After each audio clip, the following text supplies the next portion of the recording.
નવી સવારના રામ રામ સીતારામ જય શ્રી કૃષ્ણ. તો આ પાર્ટ 2 કહો તો પાર્ટ 2, કન્ટિન્યુ કહો તો કન્ટિન્યુ. ગઈકાલના દિવસનું એવું બધું કામકાજ છે આપણું. અત્યારે હવે વાગ્યા છે 9:15 અને બસ થાક થોડોક ઉતરો એવું લાગે છે અને ચા પાણી નાસ્તો કરવા બેઠા. તો જય શ્રી કૃષ્ણ. Good morning. જય શ્રી કૃષ્ણ. કાલ કેવું આ બધું હેરું ભેરું હતું જોઈ લે. અત્યારે ઉજળ લાગે, કોઈ કંઈ દેખાતું જ નથી. અને અહીંયા કાલ 2 દિવસ કેટલા માણસો હતા. વેરાન અમારું આમંત્રણ સ્વીકારીને જે લોકો આવ્યા છે બધાને થેન્ક યુ સો મચ કે અમારા આ પ્રસંગમાં તમે લોકો સામેલ થયા. હાલો તો હવે નાસ્તામાં જો આવું કંઈક છે, ચા ગાંઠિયા અડદિયા બિસ્કિટ. તો નાસ્તો પાણી કરી લઈએ. ગાંઠિયા, ચિપ્સ, એવું બધું, મરચા, થેપલા. પણ શું કે આપણે હવનમાં બેસવાનો તો લાભ મળ્યો નહીં. એમાં રહી ગઈ કઈ નહીં, એ તો એમ જ હોય ભાઈ. અને બીજી વાત કે હવે બસ આજે આપણે અહીંયાથી હવે થઈ જશું રવાના અને આપણે આપણા કામમાં જોતરાઈ જશું. તો જોઈએ છીએ હવે પાછો ફરી ક્યારે હુકમ થાય છે દાદાનો. સવારે નાસ્તા ટાઈમે મળ્યા હતા, અત્યારે હવે વાગ્યા જ કેટલા જો 4 ને 5. બસ હવે નીકળવાનો સમય થઈ ગયો છે આપણે અહીંયાથી સરકડિયાથી. તો ચા પાણી પીવાઈ જાય એટલે આપણે થઈએ ઘરે જવા માટે રવાના. બરોબર ને? અમારે બેન બા રમે છે અહીંયા. પ્રસંગ પૂરો થઈ ગયો, બધું પૂરું થઈ ગયું. કપડાની ધોળે અહીંયા કાઢતા ગયા. કપડાં ધોણે નીકળી ગયા અહીંયા. કેમ કે સાબજીને રોકાવાની ઈચ્છા થઈ, કાંઈ નહીં તો રોકાવું જ છે તમારે. તો પછી મેં કીધું મારું આ કપડાં અહીંયા કરી નાખું અને અહીંયા હું કહું હેલું મોટી ચાદરનું જે આપણે ગાલીચાને પાથર્યું હતું ને એ બધું અહીંયા ધોણ નીકળી જાય ગોદડીને. તો થોડા ઘણા કપડાં રહ્યા ધોવાના બાકી નીકળી ગયા ને અત્યારે એક ઘાણ સિયા બેબીનો ધોયો તો એ ઘાણો હુકાય છે. બસ એ હુકાય એની વેટ છે ને ચાની વેટ છે. બસ 2 વસ્તુની વેટ છે. આપણે 2 વસ્તુ થઈ જાય એટલે આપણે નીકળીએ ઘરે, કારણ કે ઘરે પણ મહેમાન આવે એમ છે હવે. બરોબર ને? મોંઘેરા મહેમાન આવે છે ઘરે. રામ રામ સીતારામ, જય શ્રી કૃષ્ણ, જય માતાજી, જય ગોપાલજી, ઠાકોરધણીજી, જલારામજી, જિનેન્દ્રજી, સ્વામિનારાયણ, મહાદેવ, હર હર હર મહાદેવ. કેમ છો? મોજમાં? તો વાંધો નહીં બાપુલે, બિલકુલ મોજમાં રહેવાનું છે. આજ થોડુંક ને મોડું થઈ ગયું છે, કારણ કે ઠાકોરો હજી ઉતરો નથી. નિંદર ને એવું બધું આવ્યા રાખતું હતું. સવારે આમે ઠંડો પોર બહુ હતો, ટાઈટનું આમ નીકળવાનું મન નહોતું થતું. પથારીમાંથી ઉતાર્યા એમાં 7 વાગી ગયા હતી. બસ ફટાફટથી નાહી દૂધ ફ્રેશ થઈ ગઈ, દીવાબત્તી ને એવું બધું કરી લીધું અને ચા પાણી મુકાઈ ગયો છે. તો કીધું ફટાફટથી આપણે ચા પાણી નાસ્તો કરી અને નીકળી જાય ઓફિસ જવા માટે. ને અહીંયા અમારા બેનભાઈ જાગી ગયા છે, પણ એ હવે જોવે છે કે પાપા બોલે છે ગુડ મોર્નિંગ. ગુડ મોર્નિંગ ને જય શ્રી કૃષ્ણ. હું કે ઠાક ને હવે લઈ ગયો 4 દિવસ 3 દિવસનો કાર્યક્રમ, 2 દિવસનો કાર્યક્રમ, આગલે દિવસે પ્રિપેરેશન ને બીજે દિવસે હકેલવાનો કાર્યક્રમ. એટલે 4 દિવસનો હતો. આજ પૂરું કરીને આવ્યા. કાલે ધરતીનો છેડો ઘરે તો પૂરી ગયા, પણ ઘરે આવી પછી જે ઘર મૂકીને ગયા હોય એ હકેલો કરવો પડે. અને હારોહાર માસીને રજા છે, કેમ કે અમને મજા નથી, તેમની રજા છે. તો ઘરે આવીને ઘરનો હકેલો કરવાનો છે. તો આવું બધું છે. કપડાનો ગાંજાજો એવો નીકળી ગયો છે, પણ તો હજી આટલો ઢગલો છે બાકી રહી ગયો છે હજી. યસ, તો એ કરવાનું છે બધું. કાંઈ નહીં, ધીમે ધીમે થયા રાખશે. સિયાબેન રહેશે તો, કેમ કે સિયાબેન કઈ રહી નહીં હરખા. હમણાં ટાઈમ ટેબલ ચેન્જ કર્યું છે એમણે. યસ, સવારે 4 વાગે ને રાતે હરખું હુવાનું નહીં, 4 વાગ્યાથી ઉઠી જવાનું. આવું બધું હાઈલે રાખે છે અમારું ગાડું ધીમે ધીમે. ગડબડ. અને હવે ચા બની ગઈ છે, સાબજી ચા ગાળી દે તો આપણે ચા નાસ્તો કરી લઈએ ફટાફટ. બેન રહીએ ને ત્યાં સુધીમાં જો. સારું, હાલો તો આપણે હવે ચા ગાળી લઈએ. ચા ક્યારની ઉકળવા મૂકી દીધી તો ઉકળી ગઈ છે આપણી ઓલમોસ્ટ. એ છે 4:10 અને સવારે મળ્યા હતા ને સવાર પછી કઈ કન્ટિન્યુ જ નહોતું, કેમ કે કામ એટલું હતું કયા ને કે મૂકીને ગયા હતા. ઘર કેટલા શનિવાર સવારના નીકળી ગયા હતા. તો શનિ, રવિ, સોમ અને મંગળ અને આજ બુધવાર થયો. તો આટલા દિવસમાં કામ ભેગું થઈ ગયું. તો એ બધું કરવાનું હતું અને હારે કપડાં ને એ બધું હતું. કપડાં જાજા તો અહીંયા કાઢી નાખ્યા તમે, પણ છતાંય કેટલા બેન નાના છે સિયાબેન, એટલે કપડાં હોય જ એના આપણા બધા ગોદડીઓ ઓળું ખૂટે જ નહીં. તો એ કપડાને બધું કર્યું. અત્યારે જો કપડાં લઉં છું, બેનને સુવડાવ્યા તો કંઈ સૂતા નહીં.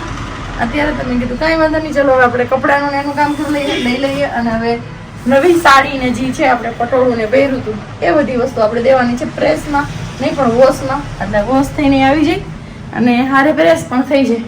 તો આપણે ડીસી કરવા આપવાનું છે, તો એ રાખી દીધી છે. સાબજીની જે કુર્તાવાળી પહેર છે એ પણ એ રાખી દીધી છે. કમેન્ટ હતી કે તમે જે મંગળસૂત્ર પહેર્યું હતું એ ગોલ્ડનું હતું કે કેમ?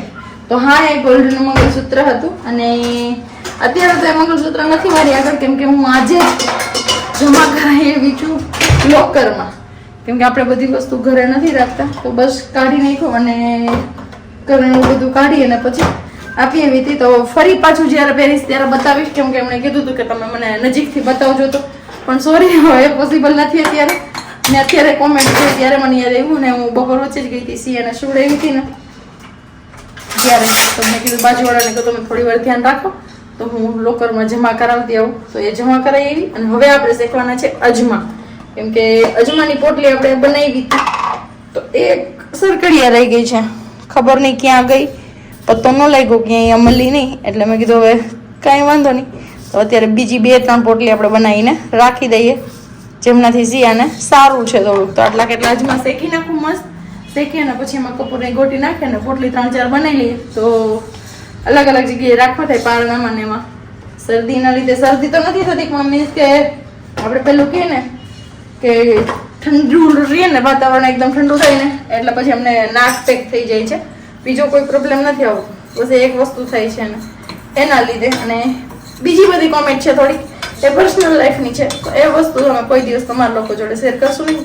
તો હવે હું અજમા શેકી લઉં અને એ અજમા શેકાઈ જાય દરમિયાન આપણે ચા બનાવવાની ઈચ્છા છે, કેમ કે ભૂખ લાગી છે ને બપોરે કંઈ રસોઈ બનાવી નહોતી, માસી આવ્યા નહોતા કામમાં એટલે થોડીક લેથાણ થઈ ગઈ વધારે. મારે કચરા પોતાનું બધું હતું, આટલા દિવસથી મૂકીને ગયા તો એ સાફ કરવાનું ને એ બધું, તેમાં કંઈ પહોંચાય એવું નહોતું, એટલે કીધું રસોઈ નથી કરવી, પડ્યો છે ને એમાંથી નાસ્તો કરી લઈશ. તો અત્યારે ભૂખ લાગી છે તો વિચારું કે અત્યારે હું ખાઉં, અત્યારે થોડું ઘણું કંઈક ખાઈશ તો પછી સાંજનું પાછું બનાવવાનું પછી એટલે નથી ખબર પડતી કે આમાં હું કરું ને હું નહીં. અને બાકી વાત જે મેં બોડી વિશ વાળી ટેબ્લેટનું પૂછ્યું હતું તો એમાં કીધું હતું કે હા એ સારી આવે છે એવું, પણ મેં ઓલરેડી જે ત્યારે કીધું હતું તમને કે હું જવાની છું ડૉક્ટર આગળ, તો સજેસ્ટ કરશે ત્યાંથી સર નહીં તો એ લઈ લઈશ ટેબ્લેટ લખી દેશે તો પછી એ જ લઈશ. તો ત્યાંથી ટેબ્લેટ મળી ગઈ છે આપણે, એટલે હવે આપણે એ ખાઈશું ટેબ્લેટ. અને બીજું એક કમેન્ટ હતી કે તમે ફળદુસરની હોસ્પિટલે જાઓ એસએન ફળદુસરની, તો ફરી પાછા ક્યારેક જાઓ તો મારા માટે 2-3 સેકન્ડની ક્લિપ શૂટ કરતા આવજો ને કે બતાવજો એ, કેમ કે મેં એ હોસ્પિટલ જોઈને અમને 18 વર્ષ થઈ ગયા છે એવું કીધું હતું. તો ચોક્કસથી હવે નેક્સ્ટ ટાઈમ ક્યારેક જઈશું એવી રીતે તો શેર કરીશું તમારા લોકો જોડે, બતાવીશ તમને હોસ્પિટલ. બાકી અજમા આપણા મસ્ત મજાના શેકાય છે, એ શેકાઈ જાય એટલે એમની પોટલી બનાવી લઉં અને પછી કંઈક નાસ્તો કરી લઉં. તમારા લોકોને કંઈ નાસ્તા પાણી કરવા હોય તો આવી જાઓ નાસ્તા પાણી કરવા માટે. અને બીજું એ હતું કે તમે ચા વધારે પીવો છો ને એના લીધે સિયાને ગેસ થાય છે, તો નહીં હું ચા નથી પીતી, મેં કહું તમને તો મેં ચા છોડી દીધી છે, મીન્સ કે સવારે એક જ ટાઈમ નાસ્તામાં ચા લઉં છું 10 વાગ્યાની ને 3 વાગ્યાની, અને બાકી ઘરમાં ક્યારે બને ત્યારે પીતી, એ બધી વસ્તુ મેં છોડી દીધી છે, ચા નથી પીતી, આદત છૂટી ગઈ છે. તો મેં કીધું હવે આદત પાડવી નથી આપણે અને જવા દેવું છે. તો બસ જો આવી કંઈક હાલે છે અત્યારે તો આજના દિવસે, કેમ કે 3-4 દિવસ જે મોજ કરી છે ને એનો થાક હવે કામ કરીને લાગે છે, એવું છે બધું. હાલે રાખે કઈ વાંધો નહીં. ચલો મારા અજમા મસ્ત શેકાઈ ગયા છે, હવે હું અહીંયા ક્લિપ કટ કરું છું ને જોઈએ પછી સબ્જી આવશે ત્યારે આગળ મળશો. ને બેન અમારા ચાલુ થઈ ગયા છે હું કરવા માટે, એ ભૂકા બોલાવી દીધો સાઈડે હવામાં કહીને અરે તો આમ હું કેવું જ ખબર નથી પડતી, કારણ કે ટાઈટનો હજી આયલો આવું છું પાછું જો આયરો રાહ ચાલુ થઈ જાય, વાંધો ઈ આવે છે. હું અત્યારે ટાઢો ફોડ થાય ને એટલે આવી તકલીફ વધી જાય, બોલાતું જ નથી, આવું થાય. હું આમાં ભક્કરતી ઠંડીમાં બનાવે છે મેગી વાળા મસ્ત ગરમા ગરમ ભાત, તો તે ઠંડા થઈ ગયા જો ઠંડી ચાલો આ ગરમ દે એમ નહીં આવી ઠંડીમાં ગરમા ગરમ ભાત ની ઠંડી ઠંડી છાશ કેમ મેળ પડે તારો? છાશ તો જોઈએ ગુજરાતીઓનું પ્રિય ખાણું છે, એવું છે સારું. બીજું હું મેગી વાળા ભાત ને હારે છે સબ્જીનું ફેવરેટ ખજૂર પાક 56 ભોગની પ્રસાદીનો છે, બનાવ્યો નથી મેં. તો સારું હાલો હવે ખાઈ પી લઈએ પછી પાછા આપણે આગળ કન્ટિન્યુ કરીએ છીએ. હમણાં છેલ્લા 3-4 દિવસથી સતત આપણે સરકડીના વિડીયોઝ અપલોડ કરતા હતા અને તમને લોકોને પણ બહુ મજા આવી જોવાની, તો એ જાણીને અને જોઈને અમને પણ ખુશી થઈ કે ના અમારો એ પ્રસંગ સફળ થયો. શું કેવું તારે? સાચી વાત ને? સાચી વાત કરી તમે.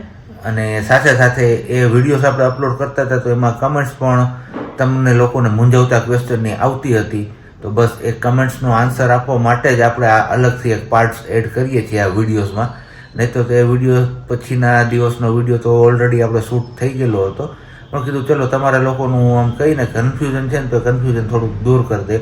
તો ખાસ કરીને એક કમેન્ટ્સ એવી હતી કે સિયા બેબી એટલે નહીં સોરી હનુમાનજીના મંદિરની અંદર કોઈ પણ સ્ત્રીને પ્રવેશ ના કરવો જોઈએ, તો એ શું કામે કર્યો હતો? પ્રવેશ હું એટલું જ કહીશ કે સિયાના નસીબ પાછળ અમે છીએ, કે સિયા નસીબદાર છે તો એમની પાછળ અમને મંદિરની અંદર પ્રવેશ મળે છે. અને હું અહીંયા બીજી વાર પ્રવેશ કર્યો છે.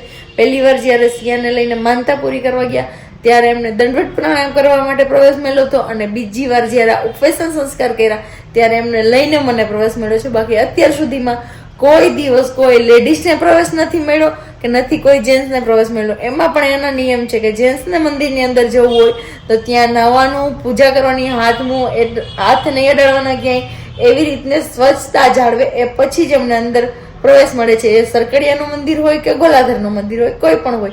પણ કહું ને કે સિયાનું જ માન એટલું છે અહીંયા કે તમે કદાચ વિડીયો જોયો હશે કટ કર્યા વગરનો કોઈ, તો કદાચ ખબર હશે તમને લોકોને કે બાપુએ જ્યારે એમને હાથમાં લીધીને રમાડતા હતા ને ત્યારે એમને પંડિતજીએ જ્યારે શ્લોક પૂરો કર્યો ને તો બાપુએ સિયાને પગે લાગ્યા હતા. એ કોણે કોણે આ જોયું છે વિડીયોમાં એ મને આજે કોમેન્ટ કરીને તમે કોમેન્ટ બોક્સમાં કહેજો તો, કેમ કે બાપજી મહારાજ ખુદ છે એ સિયાને માતાજીનું સ્વરૂપ માને છે કે અત્યારે ભગવતી સ્વરૂપ છે, એમ નાની છે ને એટલા માટે. તો બસ સિયાના નસીબ પાછળ અમે જોડાયેલા છીએ તો અમને પ્રવેશ મળ્યો, મીન્સ કે મને પ્રવેશ મળ્યો. બાકી કોઈ પણ લેડીઝને અત્યાર સુધી પ્રવેશ નથી મળ્યો મંદિરની અંદર. આની પહેલા પણ શણગારવાનું કામ હતું, ડેકોરેશન કરવાનું, મંદિરનું કાંઈ પણ કામ હતું તો ધવલ અને એ બધા લોકો જતા ને કરતા, બાકી હું નહીં. અને એ પણ એમને કોરા વસ્ત્ર મળતા, કેમ સમજી? બરાબર. તો બસ એમના કારણે એમને પ્રવેશ મળ્યો હતો. અને બીજી હજી કોમેન્ટ હું રીડ કરતી હતી, એમાં એવું હતું કે ચુંદડી કોઈ પણ મંદિરમાં જાવ તો તમારે સર પર પલ્લું લેવું જોઈએ, કે સર માથા પર ઓઢવું જોઈએ. સુહાગણ સ્ત્રીએ ખુલ્લા પલ્લુ એ પગે ન લગાય. હા, એ વાત સાચી છે, પણ એટલું ફોર્સલી પણ અમારે નથી હોતું. યાદ આવે તો લઈ લઈએ છીએ, ભૂલાઈ ગયું હોય તો ભગવાન માફ કરી દે છે. સિયાબેન પણ સૂઈ ગયા, એમના મમ્મી પણ સૂઈ ગયા, અને આપણે એકલા હવે જાગીએ છીએ કારણ કે વિડીયો એડિટિંગનું ને બધું કામકાજ આપણા ઉપર છે. તો એ બધું કામકાજ પૂરું કરીને પછી આપણે સૂવાનું હોય છે. તો બસ આ બ્લોગ પણ આપણે અહીંયા જ પૂરો કરવાનો સમય આવી ગયો, કારણ કે ઓલરેડી વાગી ગયા છે 9:30. બસ 10 વાગ્યાની આજુબાજુ કીધું આપણું બધું કામ આટો પડી તો સૂઈ જઈએ. પણ જતાં જતાં હમણાં કેટલા દિવસથી આપણે સુવિચાર શેર નથી કર્યો, તો કીધું ચાલો તમારા લોકો સાથે એક મસ્ત મજાનો સુવિચાર શેર કરીને પછી બ્લોગ પૂરો કરીએ. તો આજના સુવિચારમાં કંઈક છે એવું, સુખ તો છે ને સવાર જેવું હોય છે, એ માંગવાથી નથી મળતું પણ જાગવાથી મળે છે. તો આ વાત સાથે તમે લોકો સહમત છો કે નહીં, તમારે કમેન્ટ્સ કરીને કહેવાનું છે. અને બાકી હવે મળીશું આપણે આવતીકાલે નવા બ્લોગ સાથે. ત્યાં સુધી બધાને બાય, ગુડ નાઇટ, જય શ્રી કૃષ્ણ.